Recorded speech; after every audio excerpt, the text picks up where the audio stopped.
vous êtes bien sûr sur 100% Bénin, votre émission débat. Mesdames, Messieurs, bien bonjour et bienvenue. Des 4 pays voisins avec lesquels le Bénin partage ses frontières terrestres, ce n'est que secret de polichinelle. 3 font constamment l'objet d'attaques de groupes armés. Les plus récentes des attaques et donc encore présentes dans la mémoire collective sont celles des 14 et 15 août survenues au Nigeria, au Burkina Faso et au Mali et ayant fait respectivement 28, 18 puis 7 morts, sans oublier les nombreux blessés et les importants dégâts matériels. Si ces attaques ne relèvent pas de l'exceptionnel, leur évolution dans le temps au niveau des États commence par donner la sueur froide aux voisins immédiats, le Bénin, ou plus précisément à sa population.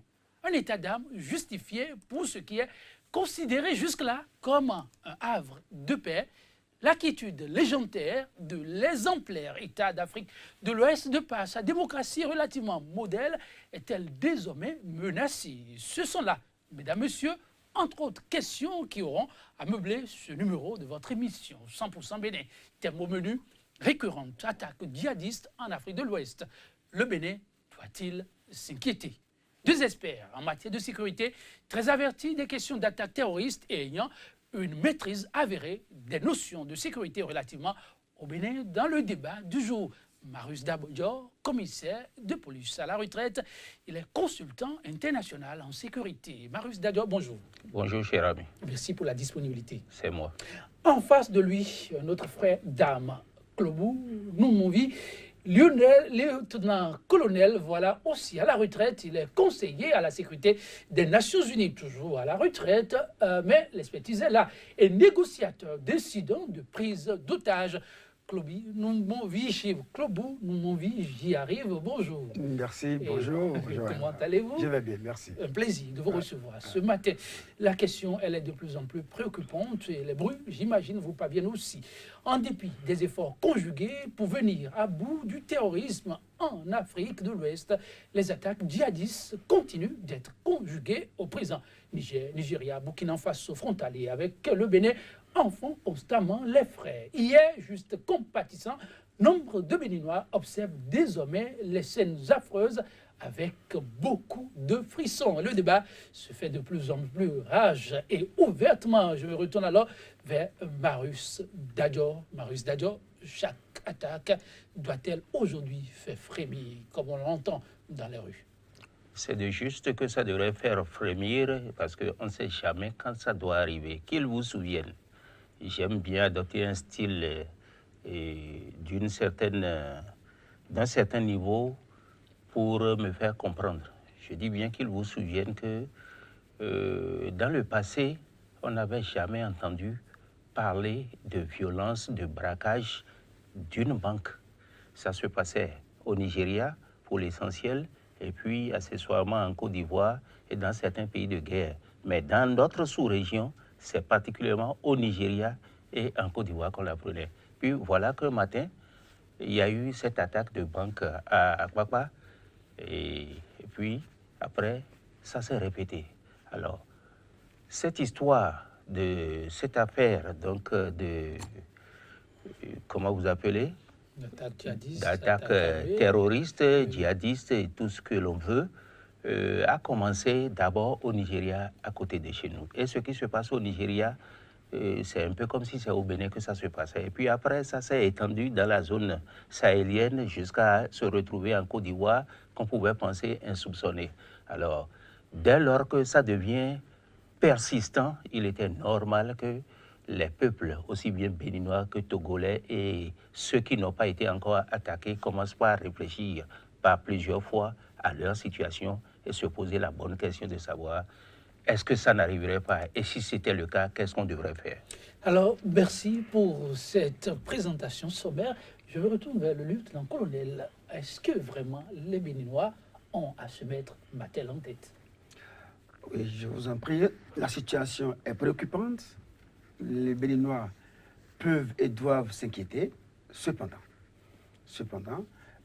nous avons des facteurs qui nous permettent de nous assurer que nous pouvons vaincre sortir de cette tourmente-là et que nous ne serons pas frappés de manière directe.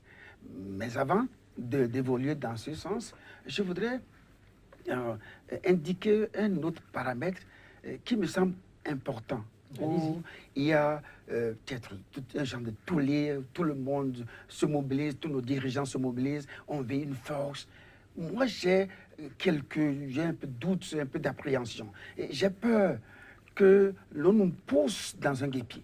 L'on nous oblige, un guépier, qu'on nous oblige, les Africains, je veux dire, à créer les conditions pour un coup d'arrêt dans les efforts qui se font dans nos différents pays pour trouver des solutions aux aspirations de nos populations. C'est un problème très sérieux. Si nous tenons compte de l'émulation, de l'engouement aujourd'hui des Africains à se prendre en charge, et si nous tous, autant que nous sommes persuadés que des gens profitent du sous-développement de l'Afrique, des individus profitent, s'enrichissent sur le dos de l'Afrique, et si nous voyons tout ça, on peut dire, est-ce qu'il n'y a pas une stratégie en marge quelque part pour nous obliger à... Parce que si on voit le sida, on voit Ebola, et que c'est aujourd'hui, c'est le terrorisme, et tout le monde veut maintenant, urgemment, une force, j'ai vraiment peur.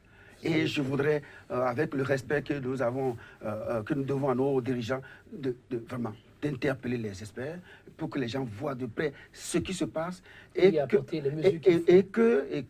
qu'on en profite pour que dans les pays où le coup d'État est révolu, parce que la plupart maintenant ont des armées républicaines, qu'on permette qu'il y ait des centres de réflexion géostratégique, géopolitique, de manière à permettre aux dirigeants d'avoir un plateau, une gamme d'options pour que les décisions soient conséquentes. En attendant d'en arriver là, oui. Le mal est là, il frappe à toutes les portes et s'impose. À la limite, je me retourne vers le commissaire. Quand on prend le Bénin, graduellement, vous avez présenté un peu le schéma, l'évolution de ce qu'on pourrait appeler la pègre. On s'est rendu compte que ça a frappé. D'abord avec quelques incidents qu'on ne peut banaliser. Vous avez parlé des attaques fortes vers des institutions financières qui ont tourné un peu loin du Bénin. Après, le Bénin a connu ces attaques. Les attaques djihadistes, on a constaté que ça a commencé par le Nigeria, ça a évolué un peu vers le Niger, vers la Côte d'Ivoire, après le Burkina Faso, et ça semble un peu assiégé, le Burkina Faso, et voulant peut-être pour aller encore de l'avant. Le mal tourne autour du Bénin pour ne jamais venir vers le Bénin. Je ne sais pas, c'est une question que je pose. Il y a des conditions ou un environnement qui permet de repousser sans cesse et qui garantissent cette sécurité, c'est ça? Non, avant d'en arriver là, je voudrais tout simplement dire que tout à l'heure, le colonel a eu une idée plutôt, a développé plutôt l'étiologie donc, de ces genres d'attaques, de ce fléau-là. C'est-à-dire, quelles sont les raisons qui fondent cet avènement? Ça, c'est un autre débat qui va être très long aussi. On pourrait y revenir. Oui. Mais maintenant, sur votre préoccupation, oui. Il va sans dire que même dans ce pays, sous le président Soglo, on a connu des explosions dans des lieux publics qui fort heureusement, n'ont pas fait de victimes humaines. Dès lors que d'aucuns ont déjà cette science et que nous savons les conditions dans lesquelles ce genre de terrorisme qui est surtout islamiste aujourd'hui, nous savons dans quelles conditions ça arrive et que ces conditions sont pratiquement réunies ici au Bénin, eh bien, la seule chance qui est la nôtre, c'est que notre immixtion dans ce qui choque, ce qui détermine le détonateur donc de ces événements, nos dirigeants au sommet ne se sont pas encore aventurés là. Hier, avec le régime passé, notre précipitation à vouloir nous présenter comme les intéressés de ceux qui doivent aller contre les djihadistes et tout ça, alors qu'en réalité, on était jusque-là, on n'était pas directement concernés, pouvait nous présenter.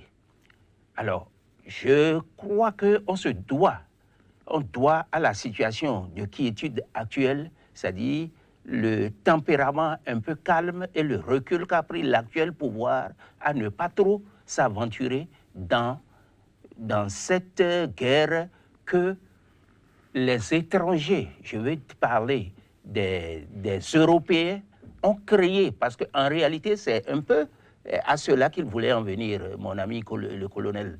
Donc, ce n'est pas initié au Bénin.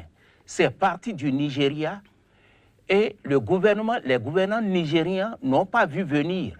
Et ils ont plutôt opté pour des solutions qui leur ont été proposées de l'extérieur. Or, qu'il s'agisse des Occidentaux en général ou de l'ONU en particulier, je n'ai jamais vu l'ONU gagner une guerre quelque part. Jamais. Jamais. Si vous en connaissez une, dites-le moi. Je n'ai jamais vu. Où qu'ils vont, ils créent. Sinon, les Occidentaux créent la situation de trouble pour pouvoir exploiter nos ressources. Et l'ONU arrive comme pour passer la pommade pour que la situation demeure. Regardez tout récemment en Centrafrique. Si vous écoutez les Centrafricains eux-mêmes parler, et ce qui s'y passe encore, c'est toujours là. C'est-à-dire, l'autre, plus grand que nous tous ici, même au Bénin, De Gaulle avait dit, cette affaire-là, c'est un marché. C'est un rien. C'est un truc pour garantir la pérennité de la domination des Occidentaux sur les pays en voie de développement. Alors, c'est ça qu'il avait voulu développer. Aujourd'hui, au Bénin, nous avons tout intérêt à vivre en paix, à ne pas aller chercher chicane dans des affaires qui ne nous concernent pas. Nous n'avons rien à faire contre les islamistes, les musulmans. On a à développer, à donner confiance à nos forces armées, par ces éléments, au lieu de leur créer des histoires ou bien de créer des situations qui vont les énerver, les démotiver, tels que les éléments donc, de ces forces étaient, on n'a qu'à leur redonner confiance, leur donner les moyens, les recentrer correctement leurs activités et on pourra se prémunir parce que c'est eux qui font... Parlant de ces éléments, on y revient. Je me retourne vers le colonel. Le Bénin, soulignait votre Freda, pour ainsi dire, a un certain nombre d'atouts qui militent en sa faveur. Et il a subtilement aussi évoqué la situation des États africains qui pourrait être le terreau à l'avènement et au maintien de ces faits malheureux. Le Bénin, géographiquement, à ce qu'il paraît, n'a pas un sous-sol suffisamment riche comme ses voisins. Donc, sur ce terrain, on peut dormir tranquillement. Le Béninois lambda, je veux dire. Bon, dans une certaine mesure, oui. Mais revenons au Bénin. Et nous avons des facteurs qui font que nous devons clamer que le Bénin ne vivra pas ça. Même si la probabilité est légèrement élevée, nous ne vivrons pas. Et ces facteurs-là, on peut en citer au moins 6 ou 7. Le premier facteur que nous pouvons citer, commissaire, il y a le facteur que le Bénin, c'est un pays de paix. On peut développer ça. Le Bénin, c'est la terre des membres de nos ancêtres. Nous pouvons encore développer, on est protégé par nos ancêtres. Le Bénin est actuellement une dynamique de coaching pour créer dans le mental des Béninois cet état de bouclier, de libérateur, de protecteur et de pourvoyeur actuellement qui est développé. Nous avons ce fait que nos dirigeants ne sont pas engagés en tant que tels. Il y a une certaine neutralité que nous pouvons observer, nous pouvons également développer cela, et nous pouvons ajouter comme la compétence de nos forces armées, et enfin les médias. Donc ces facteurs-là, si nous les développons, nous pouvons comprendre que si nous travaillons bien sur tous ces aspects-là, nous pouvons nous en sortir. Maintenant, si vous voulez, je vais rapidement. Le premier facteur, comme je l'ai dit, depuis la conférence des forces vives, Tévois a été clair, à la fin de son rapport, le Bénin a vaincu la fatalité. Nous sommes là depuis. Et tout récemment, Jérémy Carlos qui disait que il ne comprend pas ce qui fait du Bénin cette formidable baraka qui, à chaque fois, nous fait sortir sans encombre chaque fois et toutes les fois des situations désastreuses, en fait, c'est ce qu'il disait. Et quand on voit on peut se dire, mais sur ce plan-là, c'est possible. Maintenant, les mains de nos ancêtres. Généralement, en Afrique, qu'est-ce que nous faisons? Nous prions. Nous ne pouvons pas négliger ces aspects-là. Et aujourd'hui, dans tous les niveaux, que ce soit dans les couvents vaudou ou les vaudoucis, les musulmans, les chrétiens, les célestes, à Guanamé, chez les Boni, partout, tout le monde prie. Ça, c'est ce que vous citez là, avant que vous n'évoluiez, ce que vous citez là, ben, vous ne pouvez pas exclure ces événements au Nigeria. C'est un pays de forte densité spirituelle aussi. Cependant, le Bénin est tout à fait particulier. On est exceptionnel, c'est un pays de paix. Il faut qu'on le dise haut et fort, c'est clair. Et j'allais sur le... Aujourd'hui, c'est important. Remontons un peu à la neutralité du Bénin. Mais c'est très important, puisque en temps, le commissaire parlait du président Yahi Boné, c'était juste pour exprimer la compréhension. Et après, on n'est plus tellement impliqué en tant que tel. Même la force multinationale mixte qui est créée et basée en N'Djamena pour aider le Nigeria avec le Boko Haram. Mais le Bénin, actuellement, on a à peine 6 officiers à l'état-major, commissaire. À peine. Il est vrai que le Bénin... Est-ce qu'il faut se réjouir d'une situation comme celle-là? Le non, voisin qui est en difficulté, on joue la neutralité. Non, nous ne jouons pas la neutralité. C'est-à-dire, à un moment donné, il faut tenir compte de ses capacités et de savoir quand on est petit.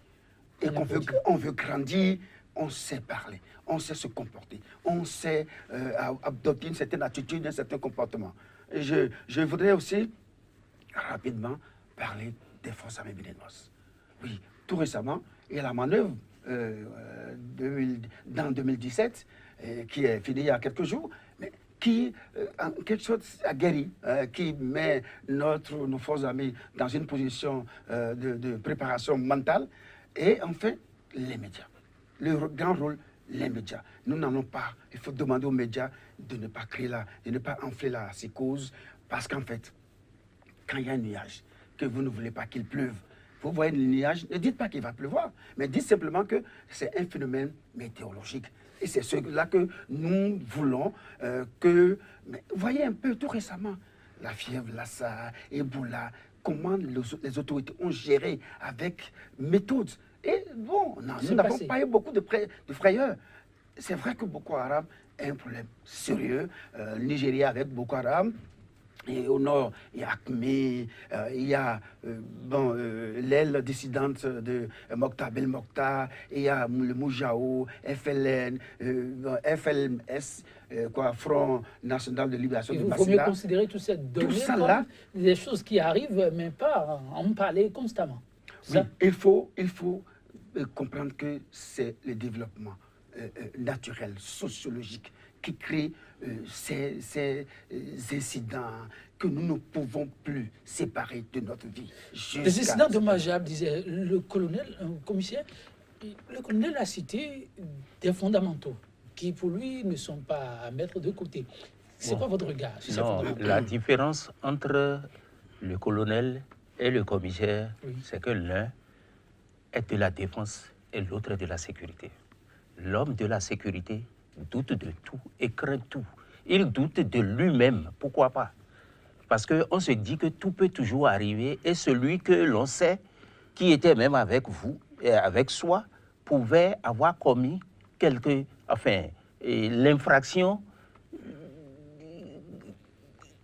quelque infraction ailleurs qu'au moment où on était ensemble. Et il faut en apporter les preuves pour soit le blanchir ou l'inculper. Moi, je ne suis pas si sûr. Je suis d'accord avec lui lorsqu'il affirme qu'il ne faut pas créer la psychose. Il faut vivre dans la quiétude. Nos autorités font déjà l'essentiel et je dis qu'il leur revient de ne pas pousser le bouchon loin. Il y a un certain nombre d'actes, de propos et de choses. Parce que la sécurité, c'est d'abord un comportement, c'est d'abord un langage. Tant qu'ils ne vont pas emboucher ces voies-là, nous n'aurons aucun problème. Mais dès lors qu'une fois, 2 fois, ils le feront, j'ai dit, hier, le régime défunt avait failli nous amener dans cette guerre-là. Et fort heureusement, on en a été épargné. Aujourd'hui, le régime, c'est-à-dire, hier, le régime défunt avait pris une large part, un certain près de c'est comment? Combien de compagnies? Près de 700 hommes que le régime défunt voulait engager. Mais si vous attaquez les gens, c'est-à-dire, ils vous attaquent. Ce qu'on a observé, c'est qu'ils viennent sur votre terrain vous attaquer en représailles. Est-ce que vous voyez? Mais fort heureusement, le régime actuel a revu les choses à la baisse, de manière que, comme sociologiquement et de façon directe, on n'était pas sur leur champ d'action, ils n'ont pas eu de raison de venir nous attaquer. Est-ce que vous voyez? Mais ce qui se passe au Burkina Faso, ne voyez pas ça aussi simplement que ça. Hein? Le premier ministre militaire qui a fui, il est de quelle obédience chose-là et religieuse? Et il est pratiquement persona non grata aujourd'hui. Oui. En Côte d'Ivoire, le chef de l'État, il est de quelle obédience chose-là? C'est-à-dire il y a des analyses qu'il faut pousser très loin, qu'on ne peut pas toujours développer ici. Vous pouvez, c'est-à-dire, il faut aller plus loin. Ici, chez nous, qu'il vous souvienne, le Béninois lui-même a tiré sur les domiciles des responsables de la Cour constitutionnelle. Ça, c'est déjà des faits de terrorisme. Moi, je ne suis pas aussi sûr, aussi confiant que le colonel. J'exhorte les uns et les autres, surtout nos autorités politiques, à ne pas s'engouffrer dans cette lutte qui, même si elle était la nôtre, parce que s'opérant dans notre ère géographique, ne nous engage pas directement. En tout cas, qui veut la paix, dit-on, prépare la guerre. S'il vous plaît, oui, non, moi, je parle en tant que coach aujourd'hui. Et je ne veux pas relativiser les choses. C'est ce que je dis qui se passe. C'est ce que je veux. C'est ce que je veux, que je vis. De toute façon, je suis d'accord avec le commissaire qu'il faut peut-être faire un peu attention. C'est vrai. Cependant, en tant que Béninois, nous ne voulons pas que ça se produise. Nous devons le dire, nous ne voulons pas que ça se produise. C'est vrai, les conseils ou les petites orientations que nous présentons très respectueusement à nos dirigeants, oui, il faut les prendre en compte, mais ce qui est important, le Bénin, la positivité. Oui, il faut restons positifs. Rester positif, mais cela suppose en matière d'attaque, de conflit, j'imagine que les hommes, dames que vous êtes, ne me démentiront pas. Qui veut la paix, dit-on, prépare aussi la guerre. Et là-dessus, pour y arriver, il faut que les leviers principaux, dans ce sens, soient à la mesure des menaces. Je veux parler des forces armées béninoises. Aujourd'hui, toute une série de réformes en branle pour permettre à cette armée d'être à la hauteur de la tâche à elle incombée, surtout la question sécuritaire. Et quel est le regard que vous portez, par exemple, sur la Nouvelle-Donne? Non, commissaire, ce que je disais tout à l'heure, c'est qu'avec ce qui se passe dans la sous-région, je parlais tout à l'heure de la force qu'on veut créer là. Si nous laissons sur... La force, les G5 là, à créer leur force dans le Sahel, ça peut faire mal. Ça peut faire mal parce qu'on ne sait pas là où ça nous conduit. Et tout à l'heure, vous évoquez le cas du Premier ministre, le président qui est là-bas. Et il y a d'autres dans l'ombre que nous ne connaissons pas. Et l'Afrique, désormais, doit faire très attention. Nous ne parlons pas du Bénin, c'est de l'Afrique. La situation est très sérieuse. Et depuis quelque temps, vous allez constater que les Béninois discutent, les Béninois veulent s'affirmer, les Africains veulent s'affirmer, c'est partout. Donc si nous glissons un peu sur cette pente-là, ça peut faire mal. Alors revenons. À ma question, l'havre de paix qui est le Bénin, parce que pour certains, le Bénin est comme un cas d'école désormais. Si tout ce temps, ça a tourné en rond et bien loin du mal, c'est sûr qu'il y a quelque chose qui s'y passe. Et la question aussi, c'est de savoir c'est quoi la situation de cette armée-là. On ne peut pas la négliger dans le débat qui se fait, non? Le commissaire veut parler peut-être. Non, et j'avoue que le traitement général, ou bien la thérapie que l'on propose au cas du terrorisme islamiste, là, moi, personnellement, n'emporte pas mon adhésion. Et Je voudrais vous renvoyer vers cette anecdote-là de Mathieu Kérékou, père du général, paix à son âme. Dans un avion privé, il descendait de France et cet avion a fait un détour par la Côte d'Ivoire. Il était là comme un homme simple et il était bien sûr au pouvoir, chez nous encore. C'était du temps du général Gueye qui a appris par le chroliste qu'il était à bord. Il était versé, il est allé à l'aéroport pour dire, mais cher ami et frère, vous ne pouvez pas me faire ça, descendez. Et au salon d'honneur, on lui a demandé son point de vue sur la guerre fratricide qui venait de démarrer en Côte d'Ivoire. Il a dit, la seule chose qu'il peut leur conseiller, c'est de laisser les Ivoiriens régler les problèmes ivoiriens. Donc c'était, la solution devrait être interne. Aussi, j'en arriverai à dire que la solution à Boko Haram au Nigeria devrait être nigériane. Au Mali devrait l'être et ainsi de suite. La force proposée là n'est pas, c'est pour pérenniser la guerre. Parce que sociologiquement, il faut savoir qui sont ceux qui prêtent flanc donc à l'idéologie guerrière donc de ces islamistes-là. Et à partir de là, en déterminer les ressources pour enrayer à jamais la situation. Regardez le cas de la Colombie, dont les guerrieros viennent de déposer définitivement la chose là. La solution est de qui? C'est entre les Colombiens que ça a été trouvé.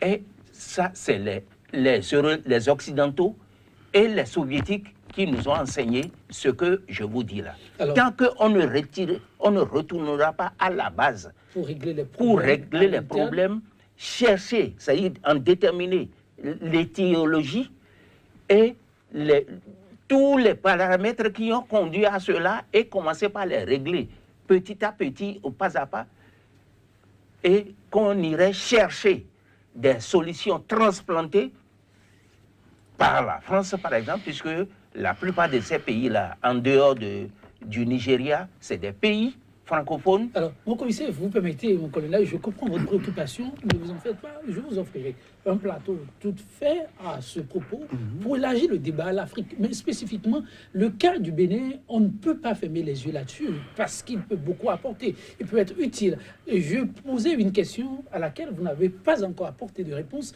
c'est cette armée qui va beaucoup apporter pour cette paix qui semble déjà être un acquis. Alors, sa consolidation passe par un certain nombre de dispositions. Aujourd'hui, il y a un certain nombre de réformes en cours pour permettre à cette armée d'être plus compétitive, à même d'assurer la sécurité dans la durée et pourquoi pas intervenir convenablement lorsque l'appel est fait de l'autre côté. Et quel est votre regard par rapport à ces différentes réformes?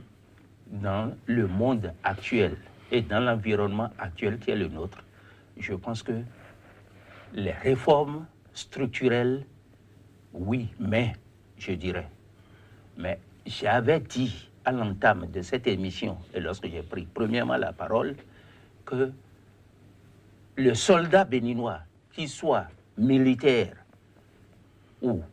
et gendarme ou policier, a besoin de la confiance de sa hiérarchie et a besoin des moyens matériels et accessoirement, cela emporte certainement les moyens financiers pour s'exprimer.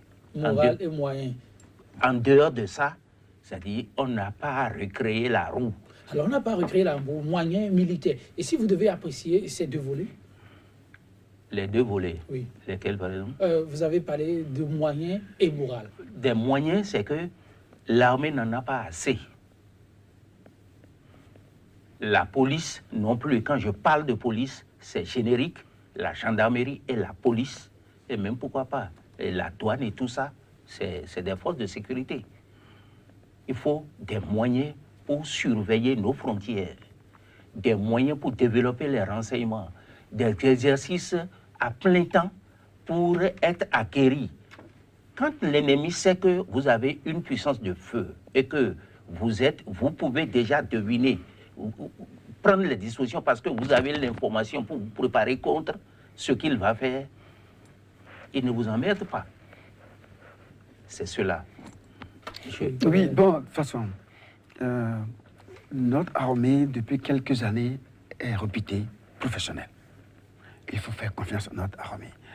Autant que le chef d'état-major général, tout le monde est là et travaille pour que l'occupation des territoires, qu'avec les préfets, disons, avec les maires, pour que la défense opérationnelle du territoire soit bien organisée autour des valeurs que nous défendons. Cela étant fait, maintenant, le plus important aujourd'hui, c'est le moral de la troupe. C'est le moral de la troupe. Et pour ça, l'outil principal, aussi bien par rapport à la troupe que par rapport à la population, c'est la communication. La communication. Tout le monde doit communiquer. Les maires, tout le monde doit s'impliquer, tout le monde doit comprendre sa partition et faire en sorte que tout le peuple s'approprie, puisque la sécurité, notre sécurité, c'est une affaire collective. C'est pour nous tous. Le commissaire avait raison de parler, les moyens, mais beaucoup plus le mental. Et le mental, comment le trouvez-vous aujourd'hui? Il est acceptable. C'est vrai que nous avons, tout le monde décrit un peu la morosité économique, mais cependant, ce n'est pas mal. Ça commence à prendre un peu. Ce n'est pas facile. Nous tous, aujourd'hui, qu'est-ce que nous devons souhaiter à Talon? Qu'il réussisse, qu'il fasse mieux que Yahi, c'est ce que nous devons souhaiter à Talon, et rien d'autre que ça. Et on doit prier qu'il en soit ainsi. Et si c'est comme ça, progressivement, la situation va s'améliorer jusqu'à ce que le Béninois devienne fier de sa patrie. Et déjà, au nombre des initiatives récemment pour discipliner davantage la troupe, parce qu'une armée, c'est d'abord question de discipline. Il y a un nouvel ordre disciplinaire au sein des forces armées béninoises. Les hommes en uniforme sont appelés à d'abord respecter leur tenue. Au cas où ceci n'est pas fait, c'est des mises aux arrêts systématiques. On peut citer le cas de Porte-Novo, Ouida, Ouhi, pour en arrêter là. Simplement, mon commissaire, la nouvelle formule pour amener les hommes en uniforme à comprendre la portée de leur mission, quelle est la lecture que vous en faites? Cette formule de sanction, sinon de répression, n'emporte pas mon agrément. Pourquoi? Tout simplement parce que ce n'est pas librement consenti. Les dirigeants qui opèrent ainsi indiquent leur faiblesse. S'ils avaient insisté sur leurs instructions, qui avaient été librement assimilées, je crois qu'on n'en arriverait pas à autant de sanctions à la fois. Et lorsque ça se constate ainsi, je dirais que c'est la hiérarchie, donc c'est le sommet qui a mal fait son travail, et pour cacher sa honte, déteint, c'est-à-dire se jette sur les autres. C'est une très mauvaise manière de gérer la situation, parce que ça fout mal, pour parler militairement, ça fout mal le moral de la troupe. Aujourd'hui, les policiers qui vont oser prendre quelques responsabilités, ils vont faire de façon automatique, ils vont obéir aux ordres, quitte à ce que ça donne des résultats ou non. Alors que lorsque on fait confiance à son agent, vous donnez les instructions, il adapte ça opérationnellement et à la sociologie, au milieu qui est le sien. On ne peut, c'est celui qui ne fait rien, qui ne fait pas d'erreur. Il faut pouvoir accepter les marges d'erreur et inciter à mieux faire. Mais les sanctions à tout va là démontrent la faiblesse du commandement, donc de la police particulièrement, et pourquoi pas, j'ai appris que même le DGGN a été démis de ses fonctions. Moi, je pense que si on ne mettait pas un frein à ce comportement, bientôt, les forces de sécurité, pour ce qui ne concerne qu'elles, c'est-à-dire vont exécuter rien que des ordres et comme des animaux, entre griffes, des automates, je veux dire. Et ça n'ira pas, parce que la sécurité, ce n'est pas tirer, on tire. Quand on vous donne l'ordre, vous-même, vous appréciez. Et lorsque vous appréciez que vous ne tirez pas, moi, on m'a dit dans ce pays, allez m'abattre telle personne. Je dis, je n'appelle pas le nom. Mon général, vous n'avez pas besoin de sang avant de réussir. Et je n'ai pas été abattre. On a voulu me clouer, mais après, j'ai reçu félicitations pour dire, vous avez bien fait. Est-ce que vous n'avez pas failli à une mission? Parce que dans le corps, ce que nous apprenons, profanes que nous sommes, c'est exécution avant réclamation. Non, ça dit que quand on est d'un certain niveau, ça dit, on porte les bons conseils. On n'exécute pas, le colonel est là. Vous réfléchissez avec votre commandement pour dire, si on fait ci, on veut d'un résultat. Vous dites, je vous offre le résultat. D'abord, le général vous dit, je vous jugerai au résultat. Lorsque vous apportez la preuve contraire, vous dites, de ces instructions, vous dites, si je fais comme ça, vous aurez ce que vous voulez. Il dit, je vous jugerai au résultat. Tous ceux qui ont collaboré avec lui peuvent vous le dire. On en a eu la chose là et on a démontré. Et au moment où on parlait de tout ça, le Bénin était le deuxième pays le plus sécurisé d'Afrique, derrière la Tunisie, et que je sache, le 7e au monde. Et c'est quoi sa situation aujourd'hui? La situation en termes de classement. Non, je ne la connais pas, puisque je ne suis pas aux affaires, et il y a des revues et des choses là pour apprécier. C'est la question, colonel. Oui, est-ce une nouvelle stratégie que d'opter pour ces mots disciplinaires afin d'amener la troupe à être plus compacte, plus unie et aussi mieux aux ordres? Non, ce qu'il faut retenir, toute vie est dynamique. Toute vie est dynamique. Oui. Le commissaire a été clair. Oui. Il y a des actions qui ont été posées, des sanctions ont été données, mais il y a eu des réactions. Ceux qui sont au pouvoir, ils sont des hommes comme nous et nous écoutent, parce que le souci des cadres béninois, quel que soit leur niveau, c'est de permettre aux gouvernants, au président de la République de rassembler le peuple béninois, de rassembler tous les acteurs pour que le Bénin puisse mieux se porter. On ne peut pas gouverner et diviser. Il faut rassembler et c'est le rôle des cadres, quel que soit leur niveau. C'est ce que nous pouvons demander aux cadres d'aider le gouvernement à mieux faire, à servir les Béninois. C'est ce qu'il faut dire. Quand le colonel parle comme ça, c'est à croire une fois encore qu'il apporte de l'eau à votre moulin. Les questions de braquage observées récemment pour aider au mieux l'armée à endiguer définitivement le mal, parce que ça commence par le petit vol, puis la grande criminalité. Le régime fait de la sécurité l'un de ses points cruciaux afin d'aider le financement, comme on dit, à être aussi une réalité. Alors, systématiquement, aujourd'hui, en cas de braquage, on interpelle plutôt le premier en chef, celui qui a le commandement. N'est-ce pas là aussi une façon d'amener le responsable à assumer au mieux sa responsabilité? Je suis d'avis avec vous.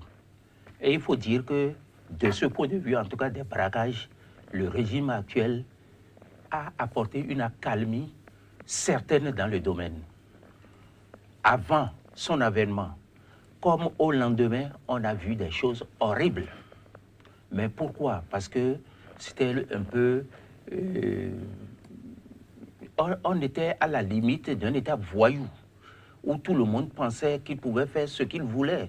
Même le planton d'une certaine institution pouvait se mettre en route, passer avec gyrophare. Les bandits qui mangeaient avec les autorités aussi pouvaient se le permettre. Alors, vous n'avez pas le courage d'interpeller ceux-là, des gens comme ça.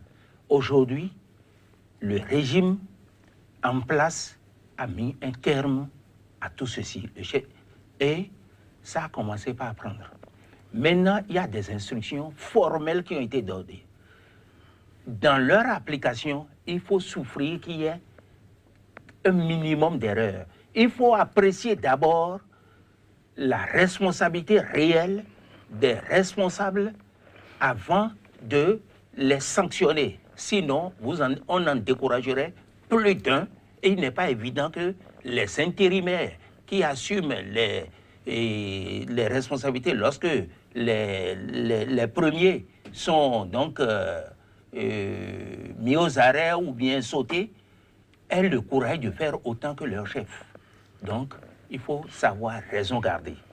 Le régime a fait pour le mieux, et comme je sens que c'est une préoccupation de mon colonel, moi, je pense qu'aucun Béninois sérieux digne de ce nom n'aimerait que le régime actuel échoue.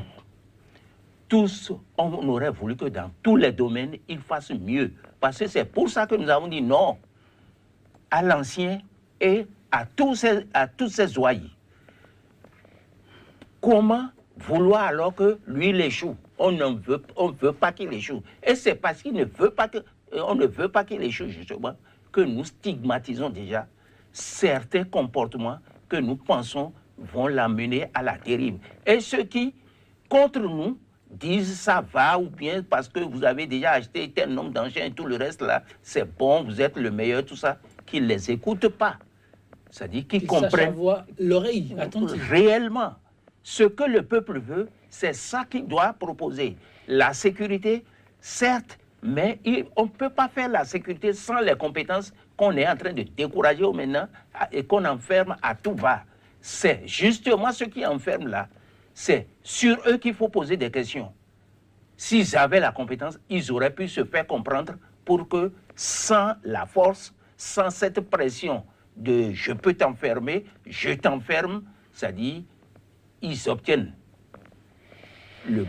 la bonne participation, la bonne collaboration donc des commissaires de police, des commandants jusqu'au DGGN. Vous voyez, est-ce que ça ne fait pas un peu trop? Ah oui, c'est une bonne inquiétude.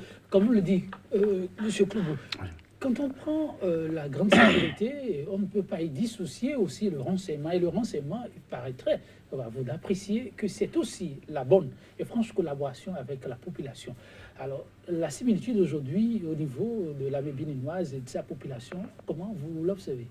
Non, vous savez, en matière de collecte d'informations, puisque nous parlons de sécurité intérieure, les premiers sur la ligne de contact, ce sont initialement les gendarmes dans les campagnes et la police dans les villes, comme c'est bien ça. C'est bien ça. Donc, et aujourd'hui, plus que jamais, il y a les élus locaux.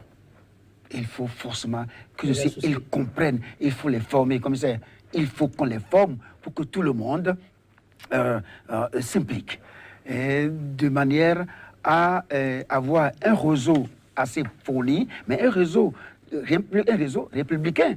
Pas pour des médisances ou pour créer des problèmes à un frère ou à un cousin ou à un ami. Seulement un réseau qui permet de collecter l'information utile et que les autorités en fassent une bonne exploitation pour le Bénin. Le thème tire à sa fin aussi l'émission en son ensemble. Alors, récurrente attaque djihadiste en Afrique de l'Ouest, à la grande question, le Bénin doit-il s'inquiéter? Si vous devez conclure, que direz-vous? Oui, le Bénin doit s'inquiéter comme tous les pays africains aujourd'hui.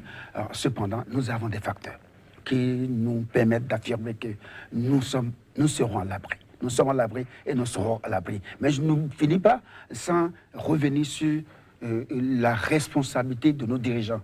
Très respectueusement, nous leur demandons d'assurer leur sécurité eux-mêmes, de faire assurer leur sécurité par leurs éléments ou leur population, plutôt que de créer des forces et pour commencer à balayer de l'extérieur vers l'intérieur.